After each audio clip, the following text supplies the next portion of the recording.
Welcome back. Picture the Nile at first light roughly 33 centuries ago. Its surface the color of hammered bronze under a sky just beginning to pale. A fisherman is already knee-deep in the shallows, hauling a papyrus reed net heavy with tilapia, while behind him a line of women fill clay water jars balanced on woven head rings, laughing about something that will never be recorded, never be known, and yet was once as real as anything you will do today. Somewhere upriver, stonemasons are stirring in mud-brick villages built specifically to house them, preparing for another day cutting sandstone for a temple that will still be standing when your own great-great-grandchildren are born. None of them know they are living inside what later ages will call the Golden Age of Egypt. None of them know how much of what they touch, eat, worship, and build will survive, buried and sun-bleached, for thousands of years. Using AI-assisted reconstructions, restored tomb paintings, and the physical evidence left in stone and sand, we are going to walk through that world as if you were actually standing in it, block by block, ritual by ritual. And before we're done, you'll see exactly how these same locations look right now in the present day, so you can measure just how much time has passed and how much has managed to survive it. Long before golden death masks and towering pylon gates, this stretch of the Nile Valley was something far more modest.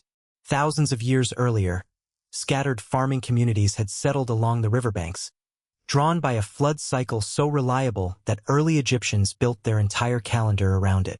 Each year, the river swelled with runoff from the Ethiopian highlands, spilled over its banks, and deposited a fresh layer of black silt across the fields. A gift so consistent that the Egyptians simply called their land Kemet, the Black Land, in contrast to the barren red desert pressing in on either side. Villages of mud brick and reed huts lined the banks. Trade moved slowly by boat, carrying grain, pottery, and stone tools between small chiefdoms that had not yet imagined a single ruler over the whole valley. The people fishing and farming here in those early centuries had no concept of pyramids, no concept of an empire stretching from Nubia to the Levant. They were simply trying to outlast the flood season, store enough grain, and survive until the next harvest. It would take many centuries of consolidation, warfare, and shifting power before this patchwork of river settlements became the unified, wealthy, temple-studded civilization we now associate with ancient Egypt at its height. By the time we reach the period you are walking through today, roughly the 14th and 13th centuries before our era, Egypt has become the dominant power of the ancient Near East, and its capital city of the moment sprawls along the Nile with a scale that would stagger a first-time visitor. Stone temples rise in stages, their outer walls carved with rows of hieroglyphs and painted in colors that have not yet faded, blues made from ground azurite, reds from ochre, golds applied in actual gold leaf. The tallest gateways, known as pylons, stand more than 20 meters high, built not all at once but added to, generation after generation, by rulers eager to leave their mark on what was already sacred ground. Massive stone columns, some over 10 meters tall and carved to resemble papyrus stalks, support roofs that plunge the inner chambers into a deliberate, reverent darkness. And this was never a finished, static monument. Scaffolding and worker camps sat right alongside active shrines. Ramps of packed earth and rubble, used to haul stone blocks into place, still leaned against half-completed walls even as priests conducted their morning rites feet away. Cracks from earlier construction were patched. Older inscriptions were sometimes deliberately chiseled out and replaced by a new ruler's name, a practice that tells us just how political even sacred stone could be. This was a living, working religious and political capital, not a museum piece frozen in perfection, right up until its final years of use. At the heart of civic and spiritual life stood the temple complex, understood by the Egyptians not merely as a place of worship but as the literal house of a god, where a carved cult statue was believed to actually contain the deity's presence. Only the highest-ranking priests were permitted into the innermost sanctuary, and even the reigning pharaoh, considered a living link between gods and mortals, performed rituals there on behalf of the entire population. Every morning, priests would ritually wash, clothe, and present offerings of bread, beer, and meat to the statue, a ceremony repeated for centuries as a kind of divine maintenance meant to keep order, or mot, from collapsing into chaos. Outside these inner sanctums, more public courtyards and forecourts allowed ordinary Egyptians to bring petitions, leave votive offerings, and participate in the great festival processions that periodically carried a god's statue out of the temple and through the streets on a ceremonial bark. Judicial matters, too, often connected back to these temple precincts, since local councils of elders, sometimes overseen by temple officials, settled disputes over land, debts, and theft using both customary law and oracles, in which a god statue was interpreted as nodding or moving in response to a question. Layer upon layer of construction from different reigns is visible here, one ruler's additions built directly onto an earlier king's foundations, a physical timeline of belief stretching back centuries. Step outside the temple walls and into the streets, and the Nile Valley reveals itself as anything but grand and quiet. Cities here are believed to have held tens of thousands of residents, with the greater capital region estimated by some historians to have approached or exceeded 500,000 people at its height, an extraordinary figure for the ancient world. Narrow mud-brick alleys wind between multi-story homes, their flat roofs used for sleeping on hot summer nights and for drying fish, dates, and grain. Bakers pull round loaves of emmer wheat bread from clay ovens, and the sharp tang of fermenting beer, the actual dietary staple for rich and poor alike, drifts from nearly every home. Craftsmen sit cross-legged in open workshops, carving amulets, weaving linen, or hammering copper tools, while children dart between market stalls where fishmongers barter using a system based on weighed units of copper or grain rather than coined money. Graffiti and informal notes, scratched onto broken pottery shards known as ostraca, record everything from tax complaints to love poems to sick day excuses from tomb workers, giving us a startlingly personal window into ordinary frustration and humor. Class divisions are visible everywhere, from the size of a household's home to the quality of its linen. Yet even elite Egyptians shared the same crowded, noisy, animal-filled streets as farmers and laborers, with donkeys, geese, and the occasional escaped goat adding to the general chaos of a normal working day. For public gathering and civic pride, few places matched the great festival routes and their processional avenues, lined in some cities with rows of stone sphinxes stretching for well over 2 kilometers, connecting one major temple complex to another. During the largest annual festivals, these avenues filled with crowds numbering in the thousands, as musicians, dancers, and soldiers accompanied the god's traveling statue in an event that functioned as equal parts religious ceremony, royal propaganda, and full-blown public party, complete with free distributions of bread and beer to the gathered public.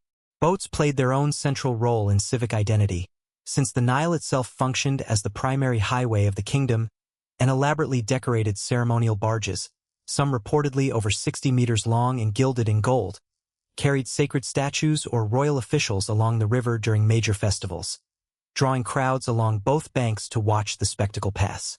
Among the privileged elite, life took a dramatically different shape.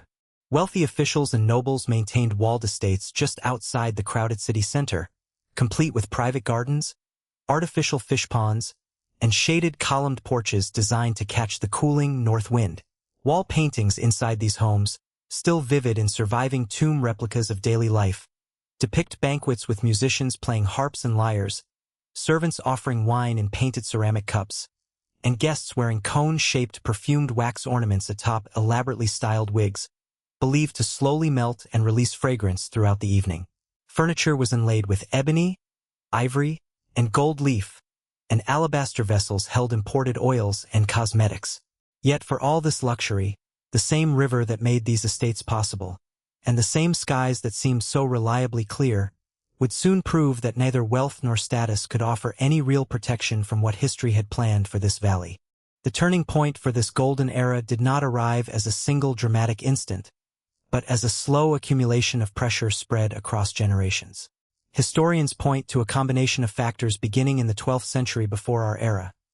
Shifting climate patterns that reduced the reliability of the Nile flood, increasing raids from groups collectively remembered as the Sea Peoples along the eastern Mediterranean coast, and mounting internal strain on a state whose resources were stretched by decades of monumental construction and foreign campaigns.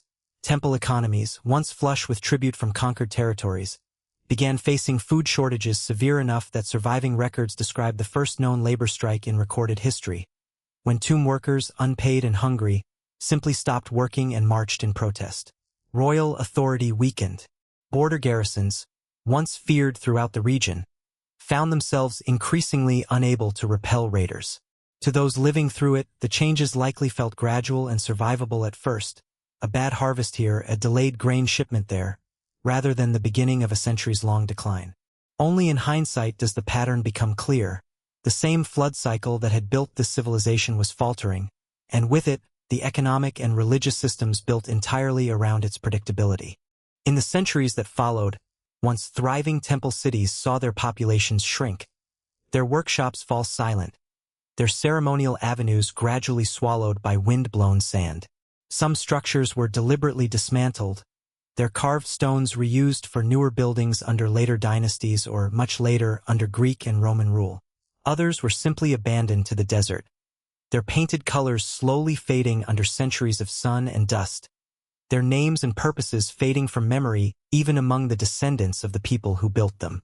By the time later travelers, and eventually early archaeologists, arrived to survey these ruins, entire temple complexes lay half-buried, misidentified, or dismissed as unremarkable heaps of stone. It was only through systematic excavation, beginning in earnest in the 19th century and continuing with increasingly careful methods through the 20th and 21st, that historians began to fully grasp what had been lost and preserved here. Sealed storage rooms revealed workshops frozen mid-use, their tools still arranged as if the craftsman had simply stepped away. Painted tombs, protected from light and moisture for millennia, emerged with their colors astonishingly intact, offering direct, unfiltered glimpses of daily life that no written record could match. Ostraca, those humble broken pottery notes, turned out to be some of the most valuable finds of all, preserving the actual voices, complaints, and humor of ordinary working people rather than just the official proclamations of kings. It's worth pausing here just for a moment to remember what these ruins actually are. Every fallen column was once someone's daily commute. Every empty temple courtyard once smelled like bread and incense and sweat. The people who lived here loved, argued, worried about money, and hoped their children would have easier lives, same as anyone alive today. The stone remembers them, even when their names are gone. If you were to walk this same stretch of the Nile Valley today, you would find some of these temple complexes remarkably intact, their columns still standing exactly as they did thousands of years ago, drawing millions of visitors annually who walk the same stone floors once reserved for priests and pharaohs.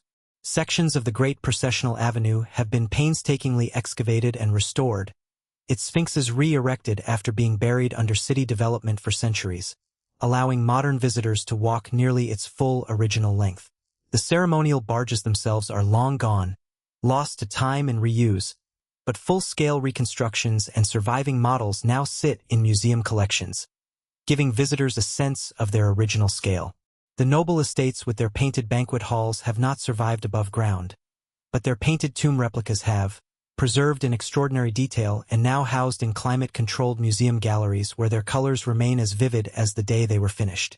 And the river itself, tamed today by a massive modern dam far upstream, no longer floods the valley the way it did for millennia, meaning the very rhythm that built this entire civilization has permanently changed, even as the temples that rhythm once funded continue to stand.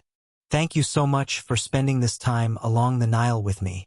If there's a lost city, a vanished empire, or a single dramatic turning point in history you'd love to see brought back to life like this, drop it in the comments below. I genuinely read through them when planning what to cover next. And if you enjoyed walking through this world today, consider subscribing so you don't miss wherever we travel to next. See you on the next journey.